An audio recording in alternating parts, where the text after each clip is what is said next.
Pemerintah Republik Indonesia hingga kini gencar menyalurkan dana bantuan sosial tunai bagi masyarakat terdampak COVID-19. Dan kali ini PT Pos Indonesia dipercaya untuk menyalurkan bantuan sosial tunai atau BST ke sejumlah daerah, terutama ke daerah-daerah pelosok.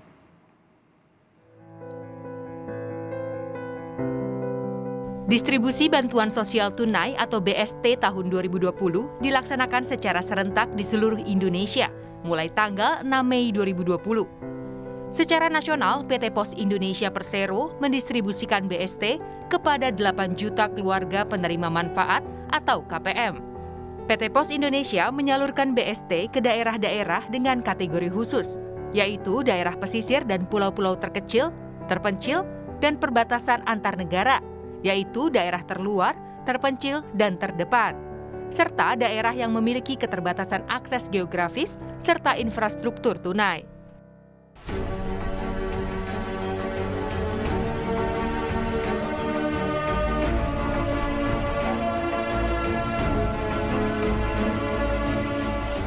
Pos Indonesia mengerahkan fasilitas dan sumber daya untuk melaksanakan penyerahan BST oleh 200 kantor pos besar, 689 kantor pos cabang dalam kota, 2.961 kantor pos cabang luar kota, dan 1.250 mobile hub, serta didukung oleh 20.000 sumber daya manusia, 395 komunitas, dan 1.000 kemitraan.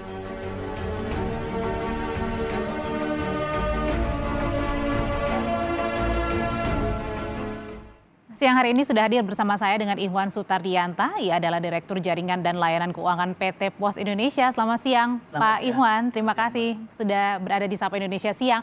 Pak Ihwan, ini sesuai dengan instruksi Presiden Joko Widodo bahwa BST atau bantuan sosial tunai ini harus segera sampai dalam rangka membangun dan juga membantu masyarakat yang terkena dampak pandemi. Pos Indonesia juga punya tujuan yang tidak main-main, menyalurkan bantuannya sampai ke daerah terdepan, terpencil. Apa kendala yang dihadapi, Pak?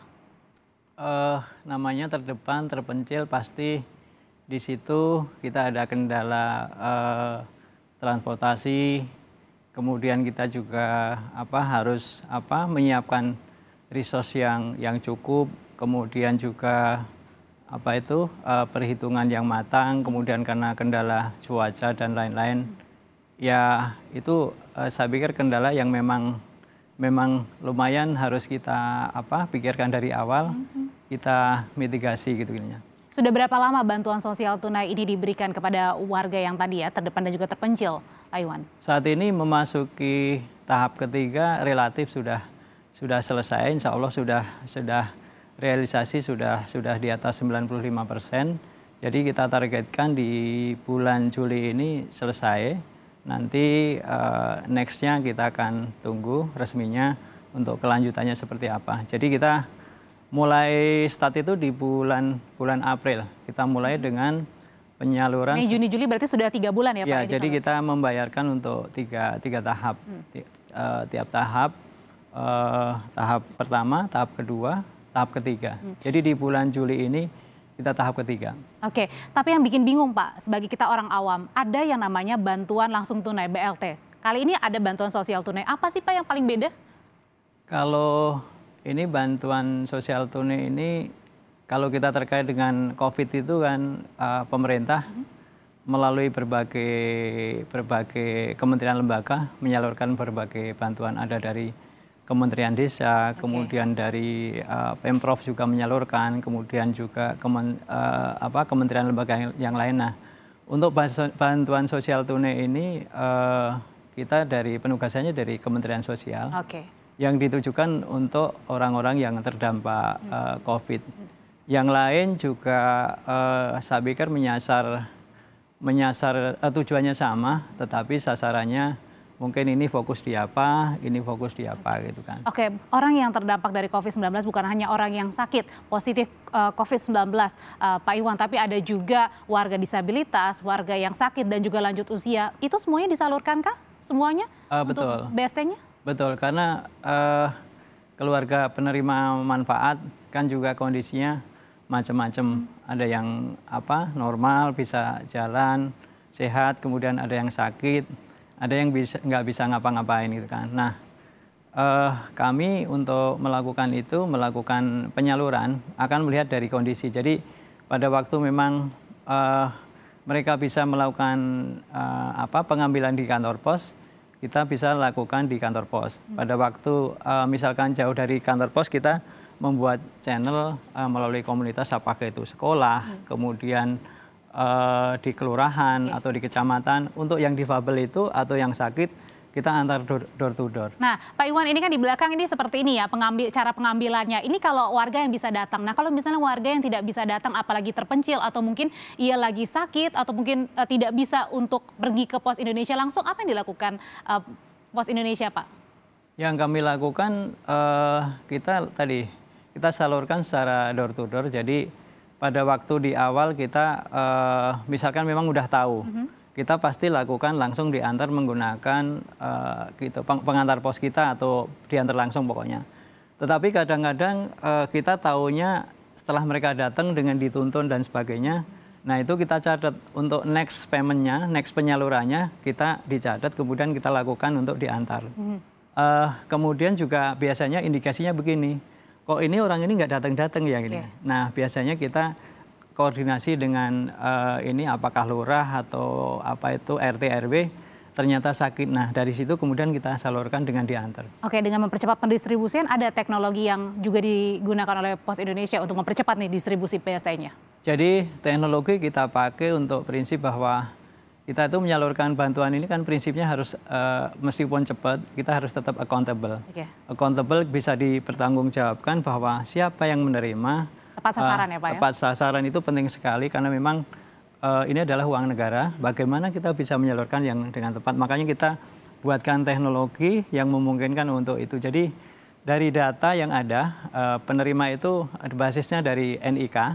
NIK itu nanti create sebuah akun, kemudian nanti penerima bantuan kita buatin undangan yang di dalamnya ada semacam barcode atau QR. Nanti pada waktu pembayaran kemudian di-scan, kemudian untuk menaikkan status bahwa penerima itu sudah terbayar. Langsung kita buatin dashboard secara online, jadi 5 menit setelah dibayarkan dan ditembak barcode-nya itu, naik status, kita bisa lihat real time bahwa berapa hari ini yang dibayarkan. Kita bisa lihat per nasional berapa, per provinsi, jadi selalu ada update terus ya Pak ya? Ya, per kabupaten, per kecamatan, per kelurahan, bahkan untuk sampai individunya, misalkan NIK sekian, diterima jam berapa, di mana, sampai foto diri yang bersangkutan ada. Jadi benar-benar tepat sasaran ya, dan tepat waktu juga. Pak Iwan, ini Pos Indonesia penyaluran BST-nya, bantuan sosial tunainya, ini kan bekerja sama juga dengan Kementerian Sosial. Nah ini pendistribusiannya atau bentuk kerjasamanya seperti apa, supaya betul-betul nih ketika sudah disalurkan, memang dialah yang tepat sasaran dan juga tidak redundant, tidak berulang-ulang lagi. Jadi yang penting adalah kita ini pertama data ya. Data kita lakukan cleansing, sehingga pada waktu data yang akan digunakan untuk pembayaran tadi, memang di awal udah kita lakukan istilahnya pengecekan, kemudian sehingga kita pastikan bahwa pada waktu dibayarkan itu menghindari terjadinya double sehingga tepat sasaran. Nah kemudian accountability-nya tadi bahwa memang kita update bahwa memang yang terima adalah KPM atau keluarga penerima manfaat yang memang ada di dalam database yang diberikan oleh Kementerian Sosial kepada kami. Pak Iwan, ini sudah ada banyak yang terima dari April, Mei, Juni, Juli, sudah 3 bulan kurang lebih berlangsungnya. Nah, bagaimana juga dengan masyarakat yang sedang menonton saat ini yang juga memerlukan bantuan supaya juga bisa dibantu oleh Pos Indonesia dan juga Kementerian Sosial, Pak? Jadi kalau yang sudah masuk daftar tentunya nanti akan terima undangan dari kami, pemberitahuan lewat aparat setempat, apakah itu RT RW atau lurah, kapan dia dibayarkan, harus datang kemana gitu kan. Nah seperti itu, jadi ngikutin jadwal aja supaya tertib, supaya social distancing tetap kita jaga. Sabar sehingga uang akan diterima sesuai dengan memang jatah untuk masing-masing gitu.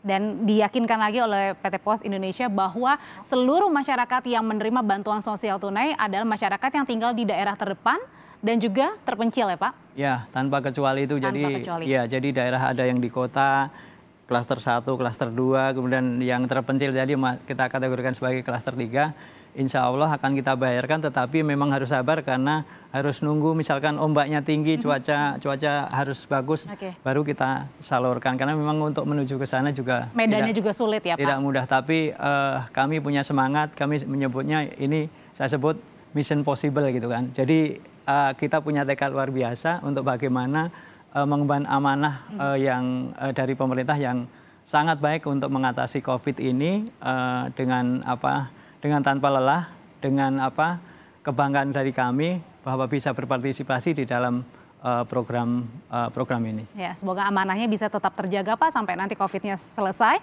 untuk terutama kepada masyarakat yang tinggal di daerah terpencil dan juga terdepan. Terima kasih Pak Iwan Sutardianta, Direktur Jaringan dan Layanan Keuangan PT Pos Indonesia, sudah bergabung bersama kami di siang hari ini di Sapa Indonesia Siang.